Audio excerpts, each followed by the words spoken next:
शेतकऱ्यांचा गेल्या अनेक वर्षापासून झालं मुदखेड तालुक्याचा स्तरावरचा हा शेतकऱ्यांचा मोर्चा होता। तर या मोर्चाच्या माध्यमातून शेतकऱ्यांची संपूर्ण कर्जमुक्ती झाली पाहिजे ही मागणी घेऊन काँग्रेस पक्षाच्या वतीनं हा शेतकऱ्यांच्या हजारो शेतकऱ्यांच्या उपस्थितीमध्ये आज आम्ही हा मोर्चा काढलेला आहे।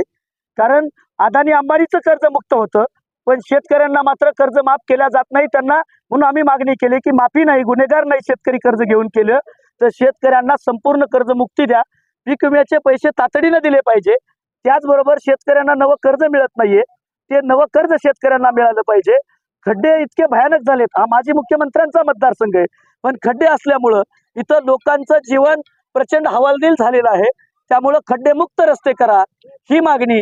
3 फेजची लाईट 12 तास दिवसा मिळाली पाहिजे, रात्रीची पाळी बंद झाली पाहिजे, 8 तासाची तुटपुंजी यूज शेतकऱ्यांना दिली जाते। त्यामुळे ही आमची मागणी आहे की 12 घंटे 3 फेजची लाईट दिली पाहिजे। त्याचबरोबर निराधारांचे पैसे दिले पाहिजे, डीपी जळाला तर 24 तासात मिळाला पाहिजे, शेतात सिंगल फेज दिली पाहिजे। आणि सगळ्यात महत्त्वाचा विषय लाईटच्या संदर्भानं मुदखेड तालुक्याला स्वतःचं 132 केवीचं केंद्र नाही आणि 33 केवीचे इथं तुटपुंजे केंद्र आहेत।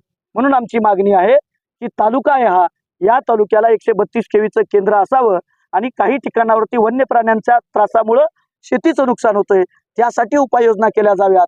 या आणि अशा मागण्यांसाठी आज हा काँग्रेस पक्षाचा भव्य असा रुग्ण मोर्चा मुदखेड तहसील कार्यालयावरती सर्व ज्येष्ठ नेत्यांच्या मार्गदर्शनामध्ये आम्ही काढलेला आहे। कोत्तावर त्याचबरोबर आदरणीय गोसबाई चौदंते सर खान सरोवर या मोर्चात मध्ये न पडता आज आपण इथं शेतकऱ्यांचे हक्क आणि अधिकार मागण्यासाठी आलेलो आहोत।